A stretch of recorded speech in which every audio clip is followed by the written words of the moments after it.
sedangkan ia sama sekali tidak diberi kesempatan untuk membela diri. Prabowo kala itu benar-benar berada dalam kondisi terjepit. Setelah apa yang ia lakukan selama ini untuk negeri, bangsa dan tanah air. Setelah apa yang ia perbuat selama hidupnya untuk militer, dan setelah apa yang ia korbankan untuk rakyat, kini ia malah dikeroyok beramai-ramai. Yang tak dapat dipercaya adalah bagaimana sejumlah perwira tinggi dengan tegak hati menyebarkan isu kepada masyarakat bahwa Prabowo Subianto adalah penanggung jawab dari seluruh rangkaian peristiwa yang terjadi sepanjang Mei 98. Sungguh, itu adalah pembunuhan karakter yang sangat keji. Tak hanya sampai di situ, dan ini menjadi bukti kejahatan fitnah. Prabowo pun ditamatkan karirnya pada 25 Mei 1998. Prabowo yang selama ini sudah mengorbankan seluruh jiwa dan raganya untuk bangsa Indonesia, tiba-tiba harus mengalami ujian yang sangat-sangat pahit. Dicopot dari seragam militer yang selama ini menjadi kebanggaannya, dipisahkan dari anak dan istrinya yang selama ini sangat disayanginya, dan dipojokkan oleh bangsanya yang selama ini sudah dibelanya. Posisinya kala itu benar-benar hancur. Sebagai seorang istri, Titik Soeharto tahu saat itu suaminya hanya sebagai korban fitnah, tapi tak bisa berbuat banyak. Lagi-lagi hanya air mata yang menjadi luapan perasaannya kala itu.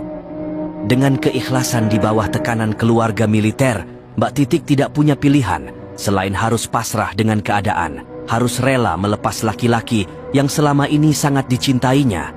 Kabar duka itu terdengar oleh seorang sahabat Prabowo yang berada jauh di negeri padang pasir sana, putra mahkota Yordania, Pangeran Abdullah. Ia mengajak Prabowo tinggal di negaranya. Bagi Pangeran Abdullah, a friend in need is a friend indeed. Teman sejati ketika kesulitan. Tidak ada pilihan lain bagi Prabowo selain harus menerima tawaran temannya itu, karena negara ini seperti sudah tidak menginginkannya lagi. Dengan langkah berat, pada bulan September 98, ia terbang ke Amman, Yordania. Di Jordania, Prabowo diperlakukan sangat spesial karena temannya Pangeran Abdullah merupakan putra mahkota dari Raja Yordania. Namun Prabowo menolak untuk dispesialkan. Ia memilih diperlakukan biasa saja, hidup sederhana dan bepergian dengan taksi. Di negara Jordania, Prabowo mulai membangun lagi dirinya yang sudah jatuh ke titik terdalam. Hal-hal berat yang telah menimpanya perlahan ia lupakan. Prabowo di Amman belajar bisnis, belajar bahasa Arab, dan dihargai oleh pangeran-pangeran Arab. Pangeran Abdullah begitu senang terhadap Prabowo, sehingga Prabowo mendapat tawaran status kewarganegaraan. Tak hanya itu, Prabowo juga ditawarkan jabatan menjadi penasehat militer Yordania. Akan tetapi tawaran itu ditolak oleh Prabowo. Prabowo menyatakan bahwa dia adalah warga negara Indonesia dan tidak akan pernah berubah.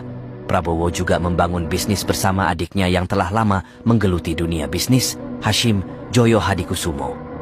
Berkali-kali Prabowo ingin kembali ke Indonesia, namun beberapa temannya melarang karena rentetan fitnah masih berseliweran. Semua diarahkan ke Prabowo.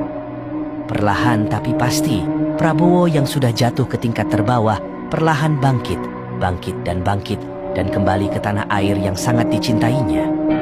Walau pernah terjatuh, Prabowo terus bangkit untuk terus berjuang bagi bangsanya. Walau pernah difitnah, disingkirkan, disudutkan, tetapi semangat patriot bagi bangsanya tak pernah pudar. Seakan melupakan penderitaan yang telah dialaminya, ia terus berjuang untuk bangsanya. Ia tidak pernah dendam, marah, dan sakit hati terhadap pihak-pihak yang selama ini memfitnah dan memusuhinya. Secara pribadi, Prabowo sudah kaya raya, punya usaha di mana-mana, punya sahabat dan teman para raja, capek-capek mau jadi presiden Indonesia. Bayangkan, usaha Prabowo untuk jadi presiden. Dia terpaksa berhadapan dengan semua musuhnya yang bersatu melawan dia. Namun ia tidak peduli dan tetap maju. Walaupun 1000 kali dihadang, difitnah, dihina, diolok-olok, tidak peduli, dia tetap maju terus. Ketika ditanya kenapa Prabowo ngotot ingin jadi presiden, jawabnya tegas. Ia mau mewujudkan Indonesia Raya. Otak dan hatinya panas melihat Republik Indonesia tersia-siakan. Konteks mewujudkan Indonesia Raya itu benar-benar menakutkan bagi musuh-musuh negara ini. Karena semua orang tahu karakter Prabowo itu keras. Satu kata dan perbuatan, konsekuen, tekad baja, tidak bisa disetir. Jiwa patriotnya untuk NKRI sangat total. Kini ia kembali maju menjadi calon presiden. Orang-orang kembali bertanya, jika Prabowo jadi presiden, siapa ibu negaranya? Secara tegas jawabannya, Titik Soeharto. Tanda-tanda cinta sejati Prabowo dan Titik itu nyata. Dari mata Titik Soeharto, cinta untuk Prabowo itu masih ada. Begitu pula di mata Prabowo.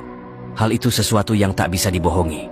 Cinta sejati mereka tak pernah terpisah karena jarak, tak pernah berubah karena waktu, dan tak akan hilang hanya karena ujian. Mbak Titik adalah cinta pertama, cinta terakhir, sekaligus cinta sejati Prabowo.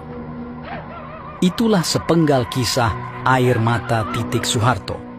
Kisah ini adalah bukti dari kisah cinta sejati dan pengorbanan Titik bersama Prabowo.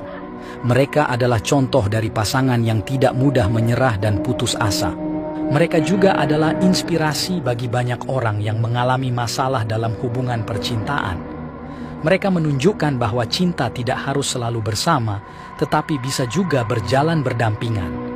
Dikutip dari berbagai sumber. Demikian yang dapat kami sampaikan. Bila ada kurang lebihnya, silahkan tambahkan di komentar. You can say that there's I think younger generation, but we've served on the average 28 years, so we're not that young, you know. Prabowo paints himself